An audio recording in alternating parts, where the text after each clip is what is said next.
제발 제발 이 화분만은 내 곁에 두게 해주세요. 숨이 차오르는 병실 안에서 제가 떨리는 손으로 작은 화분을 끌어안고 있었어요. 제 옆에는 자식들이 서 있었는데 하나같이 날카로운 목소리로 서로를 향해 소리치고 있었습니다. 엄마가 편애했잖아. 이 화분도 결국 동생 줄 거였잖아. 네가 가져갔던 거 다 알아? 이 화분 때문에 우리 집안이 다 망가졌다고? 며느리는 팔짱을 낀 채 차갑게 웃으며 말했어요. 어머니, 그깟 화분 하나에 목숨 거실 일이에요? 도대체 왜 이렇게 난리세요? 그 말이 제 가슴을 후벼 팠습니다. 저는 눈물이 왈칵 쏟아졌고 목소리가 떨렸어요. 이 화분이 날 살렸어요. 그런데 이 화분이 결국 우리 집을 무너뜨렸다고요? 순간 병실 공기가 얼어붙더라고요. 간호사가 급히 들어와서 다들 조용히 하라며 소리쳤지만 이미 감정은 걷잡을 수 없었어요. 저 혼자 흐느끼며 화분을 꼭 끌어안은 채 중얼거렸습니다. 이 화분이 내 인생의 전부였는데. 여러분, 믿기 힘든 이야기 같지만 끝까지 들으시면 분명 눈물이 날 거예요. 작은 화분이 어떻게 한 사람의 인생을 바꾸고 한 가족을 무너뜨렸는지 지금부터 차근차근 들려드리겠습니다. 구독과 좋아요 꼭 부탁드립니다. 저는 평생 억울한 일이 많았어요. 남편은 젊은 나이에 세상을 떠났고 혼자 두 아이를 키우며 살았습니다. 먹고 살기 바쁘다 보니 늘 허덕였고 아이들 학비를 대느라 제 옷 한 벌 제대로 사입지 못했어요. 그런데 아이들이 다 커서 자기 살 길 찾고 나니 저만 남았더라고요. 아들은 결혼하자마자 아내 편만 들었고 딸은 멀리 시집가서 전화 한 통 제대로 하지 않았습니다. 엄마도 이제 혼자 사셔야죠. 그 말이 왜 그렇게 서럽던지요. 이웃들도 저를 무시했어요. 가끔 장 보러 나가면 뒷말이 들리곤 했습니다. 저 집은 왜 저렇게 사나 몰라? 나이 들어서도 혼자래. 자식이 둘이나 있다면서 하나도 안 챙긴다더라. 그럴 때마다 속이 울컥했지만 꾹 참았어요. 울어봤자 돌아오는 건 더 큰 모멸뿐이었으니까요. 그러던 어느 날이었어요.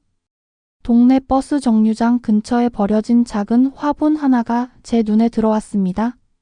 누가 키우다 버린 건지 흙은 말라붙고 잎사귀는 반쯤 시들어 있었어요. 그런데 이상하게도 그 화분이 제 눈엔 꼭 제 모습 같더라고요. 버려지고 아무도 돌보지 않고 금방이라도 꺾일 것 같은 저는 그 화분을 들고 집으로 돌아왔습니다. 너라도 나랑 같이 살아보자. 그렇게 중얼거리며 물을 주고 창가에 두었어요. 그날 이후 제 인생은 조금씩 달라지기 시작했어요. 처음엔 아무 일도 없는 줄 알았어요. 그런데 며칠 뒤 시든 줄 알았던 잎사귀가 조금씩 푸릇푸릇해지더라고요. 그걸 보는 순간 마음이 괜히 벅차올랐습니다. 마치 제 가슴속 깊은 곳에 죽어있던 무언가가 다시 살아나는 것 같았어요. 저는 매일 아침 눈을 뜨면 제일 먼저 화분을 바라봤습니다. 잘 잤니? 오늘은 좀 더 힘내보자. 그렇게 말을 걸며 물을 주었어요. 웃기죠? 그런데 참 신기한 게 그 화분한테 말을 건네고 나면 제 마음이 한결 가벼워졌습니다. 그렇게 시간이 지나자 작은 꽃망울이 맺히더니 어느 날 노랗고 작은 꽃이 활짝 피어났어요. 그 순간 저는 엉엉 울어버렸습니다. 너도 살아있구나, 나도 아직 살아있구나, 누가 보면 미쳤다고 했을지도 몰라요. 하지만 그때만큼 살아있다는 게 실감났던 순간이 없었어요. 화분이 달라지자 제 집안 분위기도 변했어요. 예전에는 칙칙하고 숨막히던 집이 꽃이 피어 있으니 환해 보이더라고요. 그런데 제 마음이 밝아지니 이웃들도 달라지기 시작했어요. 지나가던 사람이 물었어요. 어머, 이 꽃 참 예쁘네요. 어디서 사셨어요? 저는 뿌듯하게 대답했어요. 산 게 아니고 버려진 걸 제가 주워와서 살렸어요. 그랬더니 사람들이 놀라면서 입을 모아 말했어요. 와, 대단하시네요. 복이 있으신가 봐요. 손만 닿으면 사는 손길이시네. 그날 이후였어요. 그 화분에 대한 소문이 돌기 시작한 게, 그 화분에 대한 이야기는 금세 동네에 퍼졌어요. 누가 그랬는지 몰라도 그 집에 신기한 화분이 있다더라, 죽은 것도 살린다더라, 이런 말이 돌기 시작했어요. 처음엔 그저 웃고 넘겼습니다. 그런데 이상하게도 그 소문이 더 커지더라고요. 장에 갔을 때였어요. 시장 아주머니들이 제 쪽을 힐끔거리며 수군거렸습니다. 저 사람이래. 그 화분 키우는 사람. 어쩐지 요즘 얼굴빛이 달라졌네. 맞아, 전에는 죽은 얼굴 같더니만. 처음엔 창피했어요. 괜히 손가락질 받는 것 같았거든요. 그런데 어느 순간 마음 한구석이 따뜻해지더라고요. 누군가 저를 다시 보고 있다는 사실이 제가 아직 살아있는 사람이라는 걸 인정해주는 것 같았거든요. 그러던 어느 날 제 아들이 불쑥 집에 찾아왔어요. 평소에는 명절이나 돼야 얼굴을 비치던 녀석이었는데 갑자기 초인종을 눌러대며 서 있더라고요. 반가운 마음에 얼른 문을 열었더니 들어서자마자 하는 말이 이거였어요. 엄마, 그 화분 어디 있어요? 사람들이 그러는데 그게 대단한 거래요? 보여줘요?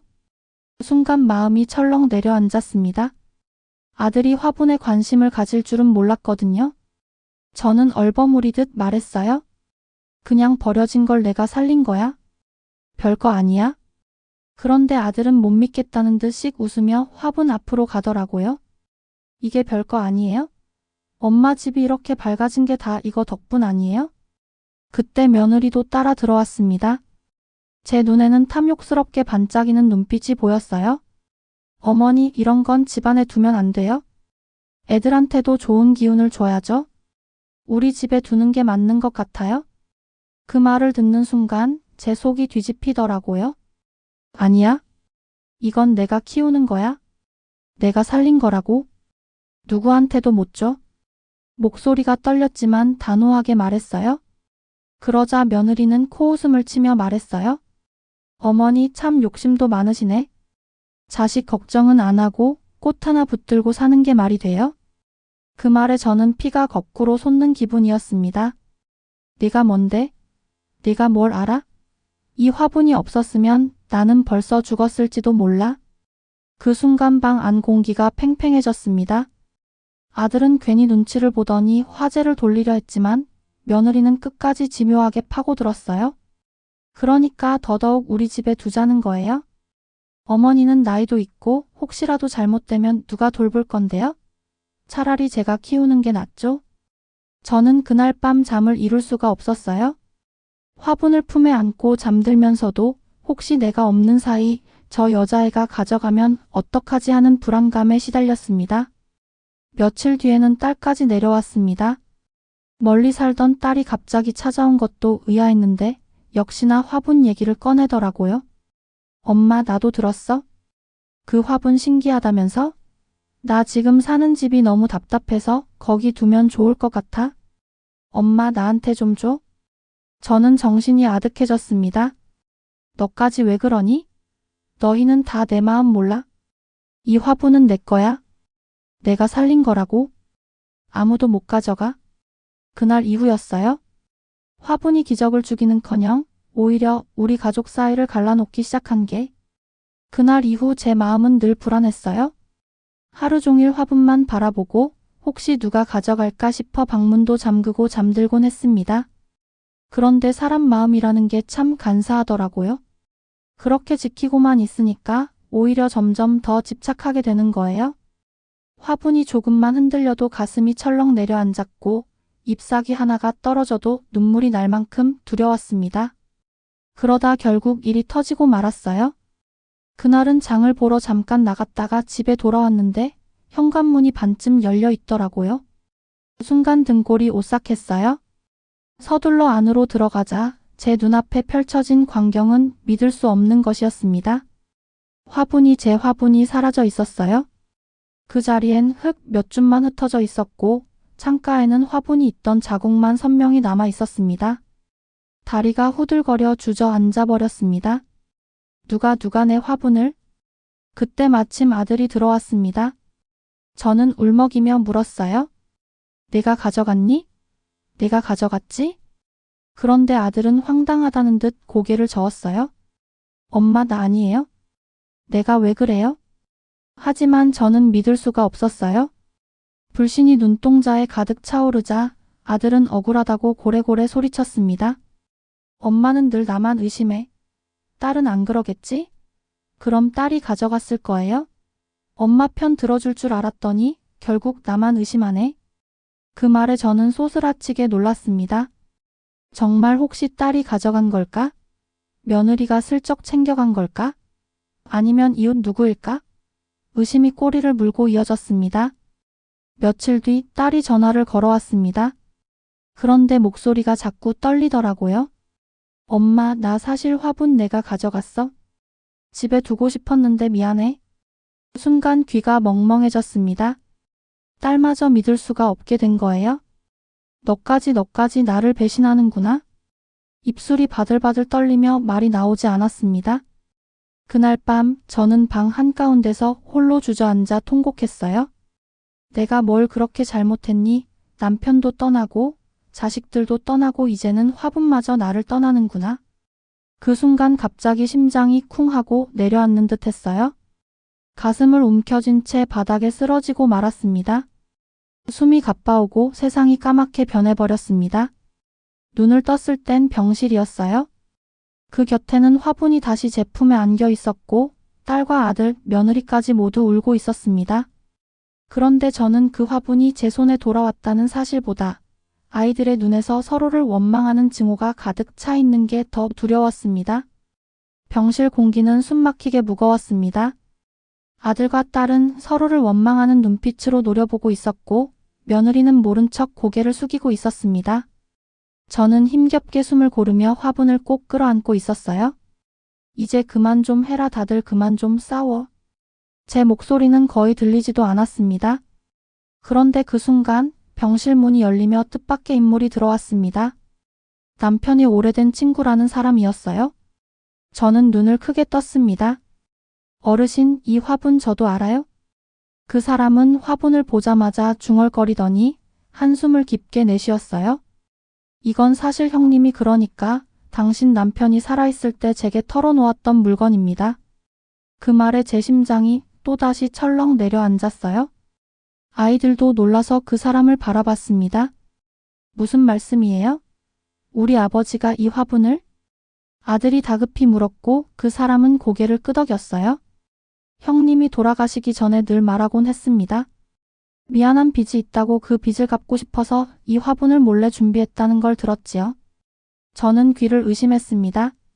무슨 빚, 무슨 소리예요? 그 사람은 잠시 망설이다 결국 터뜨렸습니다. 사실 형님은 예전에 다른 여자를 만났었습니다. 그 여자가 혼자 아이를 낳았는데 형님은 끝까지 책임지지 못했다고 괴로워했어요. 그래서 마지막이라도 뭔가 남겨주고 싶다고 하더군요. 그게 바로 이 화분입니다. 순간 병실 안은 폭발하듯 요동쳤습니다. 아들은 얼굴이 새파래져서 소리쳤습니다. 아버지가 다른 여자를? 그럼 우리한테 평생 거짓말하신 거예요? 딸은 눈물을 왈칵 쏟으며 말했어요. 엄마는 알고 있었어? 왜 우리한테 숨겼어? 저는 충격의 말을 잇지 못했어요. 머리가 하얘지고 심장이 조여오는 것 같았습니다. 나도 몰랐어? 나도 지금 처음 듣는 얘기야. 그런데 며느리가 갑자기 비웃으며 내뱉었어요. 역시 우리 집안 꼴이 왜 이런지 알겠다 했어요. 뿌리부터 썩어 있었던 거네요. 그 말에 아들이 벌떡 일어나 며느리에게 소리쳤습니다. 너 지금 무슨 말 하는 거야? 우리 아버지 욕하지 마. 왜요? 사실이잖아요. 시댁 체면 다 땅에 떨어졌네. 두 사람은 병실 한가운데서 싸움을 벌였고 딸은 울부짖었어요. 이게 다 저 화분 때문이야? 저 화분만 없었으면 이런 진실도 몰랐을 텐데. 저는 화분을 꼭 끌어안고 흐느꼈습니다. 결국 이 화분이 우리 가족을 무너뜨린 거구나. 병실 안은 폭풍 같았어요. 아이들은 서로를 원망하며 고성을 질렀고 며느리는 차갑게 쏘아붙이며 더 큰 상처를 주고 있었어요. 저는 그 소란 속에서 눈을 감은 채 화분을 꼭 끌어안고 있었습니다. 그런데 희한하게도 제 귀에는 아이들 목소리가 점점 멀어지고 대신 남편의 목소리가 들려오는 것 같았어요. 정희야, 미안하다. 너한테 다 말하지 못한 게 한이 된다. 그 순간 제 눈에서 눈물이 왈칵 흘러내렸습니다. 됐어, 이제 다 필요 없어. 이 화분이 무슨 잘못이야. 결국 중요한 건 우리가 어떻게 살아가느냐였는데. 제 목소리는 힘이 빠져 있었지만 아이들은 그제야 싸움을 멈추고 저를 바라봤습니다. 엄마? 어머니? 저는 화분을 아이들 앞에 내밀며 떨리는 손으로 말했어요. 이 화분은 내 거 아니야? 아버지의 것도 아니야? 이건 그냥 우리 모두의 거였어? 나를 살린 것도 너희를 괴롭힌 것도 사실 이 화분이 아니야? 우리 마음이었어? 아들은 눈시울이 붉어져 고개를 떨궜습니다. 엄마 미안해요. 저 괜히 욕심 부렸어요? 엄마 마음도 모르고. 딸도 울먹이며 제 손을 붙잡았어요. 나도 미안해, 엄마. 엄마가 얼마나 외로웠는지 이제야 알겠어? 심지어 며느리까지 울음을 터뜨리며 말했어요. 어머니 제가 잘못했어요? 제가 너무 무심했어요? 그 순간 저는 처음으로 우리 가족이 한자리에 모여 울고 있는 모습을 봤습니다. 미움과 원망으로 뒤섞였던 눈물이 조금씩 서로를 향한 용서의 눈물로 변해갔습니다. 며칠 뒤 화분은 결국 시들고 말았어요. 꽃잎은 떨어지고 흙은 메말라갔습니다. 하지만 이상하게도 제 마음은 조금도 허전하지 않았습니다. 오히려 가벼워졌어요. 아이들이 자주 찾아오기 시작했고 식탁 앞에서 함께 밥을 먹으며 웃는 날이 늘어났습니다. 그 전에는 한 번도 하지 못했던 대화를 이제는 조심스럽게 나누기 시작했어요. 저는 어느 날 아이들을 보며 조용히 중얼거렸습니다. 작은 화분이 내게 준 건 기적이 아니었어. 내 마음을 일깨워 준 거였지. 버려진 것도 시든 것도 다시 살아날 수 있다는 걸 알려준 거였어. 창밖을 보니 봄바람이 불고 있었습니다. 마치 화분이 마지막 선물을 주고 떠난 것처럼 집안에는 환한 빛이 가득 들어오고 있었습니다. 여러분도 꼭 기억하세요. 기적은 멀리 있는 게 아니에요. 아주 작은 것, 버려진 것, 보잘것없는 것에서도 기적은 피어날 수 있습니다. 저는 그렇게 조용히 이야기를 마무리했습니다.